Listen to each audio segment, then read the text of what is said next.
बोलिए। श्री कृष्ण भगवान की जय। श्रीमन नारायण भगवान की जय। राधे राधे। जय श्री कृष्णा। आप सभी का दिन शुभ हो। आज आप सुनेंगे मार्गशीर्ष मास महात्म्य में आगे का अध्याय। इससे पहले के अध्याय को सुनने के लिए, वीडियो को लाइक करने के लिए आप सभी का बहुत बहुत धन्यवाद। आज का अध्याय पसंद आए तो प्लीज वीडियो को लाइक जरूर कीजिएगा। कमेंट बॉक्स में जय श्री हरि जरूर लिखिएगा। श्री पराशर जी बोले, विनित देवताओं द्वारा इस प्रकार स्तुति किए जाने पर विश्वकर्ता भगवान हरि प्रसन्न होकर इस प्रकार बोले, हे देवगण, मैं तुम्हारे तेज को फिर बढ़ाऊंगा। तुम इस समय जो कुछ कहता हूँ तुम वही करो। तुम दैत्यों के साथ संपूर्ण औषधियां लाकर अमृत के लिए क्षीर सागर में डालो और मंद्रांचल को मथानी तथा वासुकी नाग को नेति बनाकर उसे दैत्य और दानवों के सहित मेरी सहायता से मथ कर अमृत निकालो। तुम लोग साम नीति का अवलंबन कर दैत्यों से कहो कि इस काम में सहायता करने से आप लोग भी इसके फल में समान भाग पाएंगे। समुद्र के मथने पर उससे जो अमृत निकलेगा उसका पान करने से तुम सबल और अमर हो जाओगे। हे देवगण, तुम्हारे लिए मैं ऐसी युक्ति करूंगा जिससे तुम्हारे द्वेषी दैत्यों को अमृत न मिल सकेगा और उनके हिस्से में केवल समुद्र मंथन का क्लेश ही आएगा। श्री पराशर जी बोले, तब देव भगवान विष्णु के ऐसा कहने पर सभी देवगण दैत्यों से संधि करके अमृत प्राप्ति के लिए यत्न करने लगे। हे मैत्रेय, देव दानव और दैत्यों ने नाना प्रकार की औषधियां लाकर उन्हें शरद ऋतु के आकाश की निर्मल कांति वाले क्षीर सागर के जल में डाला और मंद्रांचल को मथानी तथा वासुकी नाग को नेति बनाकर बड़े वेग से अमृत मंथना आरंभ किया। भगवान ने जिस ओर वासुकी की पूंछ थी उस ओर देवताओं को तथा जिस ओर मुख था उधर दैत्यों को नियुक्त किया। महातेजस्वी वासुकी के मुख से निकलते हुए निश्वास अग्नि से झुलसकर सभी दैत्यगण निस्तेज हो गए और उसी श्वास वायु से विक्षिप्त हुए मेघों के पूंछ की ओर बरसते रहने से देवताओं की शक्ति बढ़ने लगी। हे महामुनि, भगवान स्वयं कूर्म रूप धारण कर क्षीर सागर में घूमते हुए मंद्रांचल के आधार हुए और वे ही चक्र गदाधर भगवान अपने एक अन्य रूप से देवताओं में और एक रूप से दैत्यों में मिलकर नागराज को खींचने लगे थे तथा हे मैत्रेय, एक अन्य विशाल रूप से जो देवता और दैत्यों को दिखाई नहीं देता था, श्री केशव ने ऊपर से पर्वत को दबा रखा था।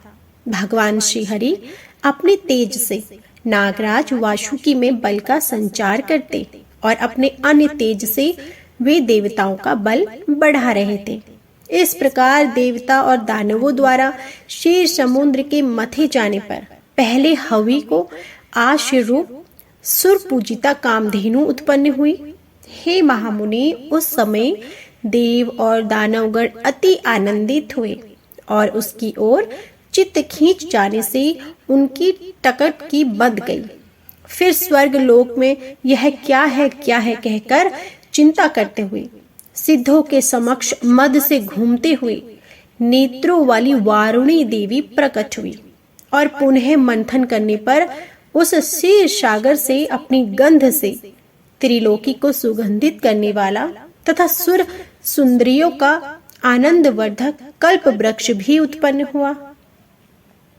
हे मैत्रेय, तत्पश्चात क्षीर सागर से रूप और उदारता आदि गुणों से युक्त एक अद्भुत अप्सराएं प्रकट हुई। फिर चंद्रमा प्रकट हुआ जिसे महादेव जी ने ग्रहण कर लिया और इसी प्रकार क्षीर सागर से उत्पन्न हुए विष को नागों ने ग्रहण किया। फिर श्वेत वस्त्रधारी साक्षात भगवान धन्वंतरी जी अमृत से भरा कमंडलू लिए प्रकट हुए। हे मैत्रेय, उस समय मुनिगण के सहित समस्त दैत्य और दानवगण स्वस्थ चित होकर अति प्रसन्न हुए। उसके पश्चात विकसित कमल पर विराजमान स्फुटिक कांतिमयी श्री लक्ष्मी देवी हाथों में कमल पुष्प धारण किए क्षीर समुद्र से प्रकट हुई। उस समय महर्षिगण अति प्रसन्नता पूर्वक श्री सूक्त द्वारा उनकी स्तुति करने लगे तथा विश्वावसु आदि गंधर्वगण उनके सम्मुख गान और घृताची आदि अप्सराएं नृत्य करने लगी। उन्हें अपने जल से स्नान कराने के लिए गंगा आदि नदियां स्वयं उपस्थित हुई और दिग्गजों ने स्वर्ण कलशों में भरे हुए उनके निर्मल जल से सर्वलोक महेश्वरी श्री लक्ष्मी देवी को स्नान कराया। क्षीर सागर से मूर्तिमान होकर उन्हें विकसित कमल पुष्पों की माला दी तथा विश्वकर्मा ने उनके अंग प्रत्यंग में विविध आभूषण पहनाए और इस प्रकार दिव्य माला और वस्त्र धारण कर, दिव्य जल से स्नान कर, दिव्य आभूषणों से विभूषित हो लक्ष्मी जी संपूर्ण देवताओं के देखते देखते श्री विष्णु भगवान के वक्ष स्थल में विराजमान हुई। हे मैत्रेय, श्री हरि के वक्ष स्थल में विराजमान श्री लक्ष्मी जी का दर्शन कर देवताओं को अकस्मात अत्यंत प्रसन्नता हुई और हे महाभाग, लक्ष्मी जी से परित्यक्त होने के कारण भगवान विष्णु जी के विरोधी विपरिचित और दैत्यगण परम व्याकुल हुए। तब उन महाबलवान दैत्यों ने श्री धन्वंतरी जी के हाथ से वह कमंडलू छीन लिया जिसमें अति उत्तम अमृत भरा हुआ था। अतः स्त्री रूपधारी भगवान विष्णु ने अपनी माया से दानवों को मोहित कर उनसे वह कमंडलू लेकर देवताओं को दे दिया। तब इंद्र आदि देवगण उस अमृत को पी गए। इससे दैत्य लोग अति तीखे खड़ग आदि शस्त्रों से सुसज्जित हो उनके ऊपर टूट पड़े, किंतु अमृत पान के कारण बलवान हर देवताओं द्वारा मारी काटी जाकर दैत्यों की संपूर्ण सेना दिशा विदिशाओं में भाग गई और कुछ पाताल लोक में चली गई। और फिर देवगण प्रसन्नता पूर्वक शंख चक्र गदाधारी भगवान को प्रणाम कर पहले की ही समान स्वर्ग का शासन करने लगे। हे मुनिश्रेष्ठ, उस समय से प्रखर तेजो युक्त भगवान सूर्य अपने मार्ग से तथा अन्य तारागण भी अपने अपने मार्ग से चलने लगे। सुंदर दीप्तिशाली भगवान अग्निदेव अत्यंत प्रज्वलित हो उठे और उसी समय से समस्त प्राणियों की धर्म में प्रवृत्ति हो गई। हे द्विजोतम, त्रिलोकी की श्री संपन्न हो गए और देवताओं में श्रेष्ठ इंद्र भी पुनः श्रीमान हो गए। तदंतर इंद्र ने स्वर्ग लोक में जाकर फिर से देव राज्य अधिकार पाया और राज सिंहासन पर आरूढ़ हो श्री लक्ष्मी जी की इस प्रकार स्तुति की। इंद्र बोले, संपूर्ण लोकों की जननी विकसित कमल के सदृश नेत्रों वाली भगवान विष्णु के वक्ष स्थल में विराजमान कमलोदय श्री लक्ष्मी जी को मैं नमस्कार करता हूँ। कमल ही जिनका निवास स्थान है, कमल ही जिनके कर कमलों में सुशोभित है तथा कमल दल के समान ही जिनके नेत्र हैं, उन कमल मुखी कमल नाभ प्रिया श्री कमला देवी को मैं वंदना करता हूँ। हे देवी, तुम सिद्धि हो, स्वधा हो, स्वाहा हो, सुधा हो और त्रिलोकी को पवित्र करने वाली हो तथा तुम ही संध्या रात्रि प्रभा विभूति मेधा श्रद्धा और सरस्वती हो। हे शोभने, यज्ञ विद्या कर्म कांड महाविद्या और गुण विद्या तुम ही हो तथा हे देवी, तुम ही मुक्ति फलदायिनी हो। तुम ही ने अपने शांत और उग्र रूपों से यह समस्त संसार व्याप्त किया हुआ है। हे देवी, तुम्हारे बिना और ऐसी कौन स्त्री है जो देव भगवान गदाधर के योगी जन चिंतित सर्व यज्ञमय शरीर का आश्रय पा सके। हे देवी, तुम्हारे छोड़ देने पर संपूर्ण त्रिलोक की नष्ट प्राय हो गई। अब तुम ही ने उसे पुनः जीवन दान दिया है। हे महाभागी, स्त्री पुत्र ग्रह धन धान्य तथा शूद्र से युक्त ये सदा आप ही के दृष्टिपात से मनुष्यों को मिलते हैं। हे देवी, तुम्हारी कृपा दृष्टि के पात पुरुषों के लिए शारीरिक आरोग्य, ऐश्वर्य, शत्रु पक्ष का नाश और सुख आदि कुछ भी दुर्लभ नहीं है। तुम संपूर्ण लोकों की माता हो और देव भगवान हरि पिता हैं। हे मात, तुम में और श्री विष्णु भगवान से यह सकल चराचर जगत व्याप्त है।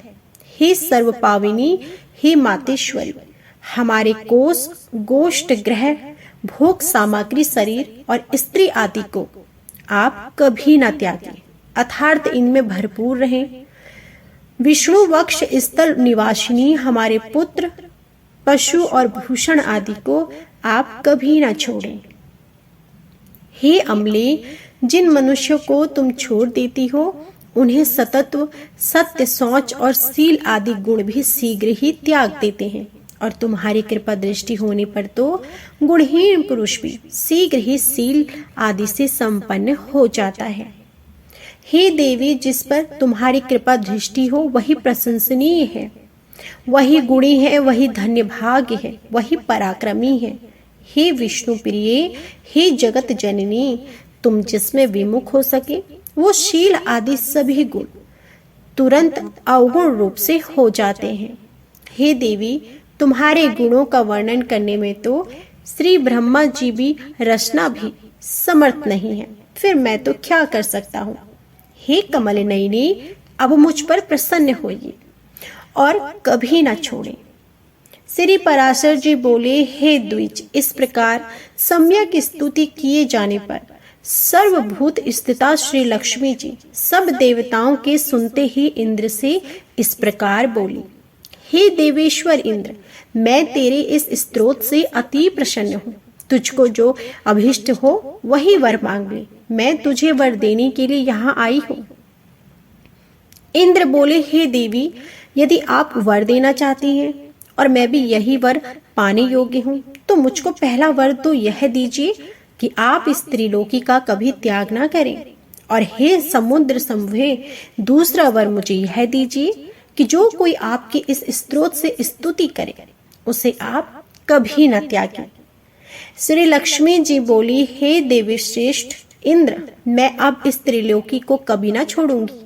तेरे स्तोत्र से प्रसन्न होकर मैं तुझे वर देती हूँ, तथा जो कोई मनुष्य प्रातः काल और सायंकाल के समय इस स्तोत्र से मेरी स्तुति करेगा उससे मैं कभी विमुख ना हो। तो यह थी आज की संपूर्ण कथा। इससे आगे की कथा आप हमारी अगली वीडियो में जरूर सुनिएगा। आज की कथा पसंद आई हो प्लीज वीडियो को लाइक जरूर कीजिएगा, शेयर कीजिएगा, कमेंट बॉक्स में जय श्री हरि जरूर लिखिएगा। जय श्री हरि।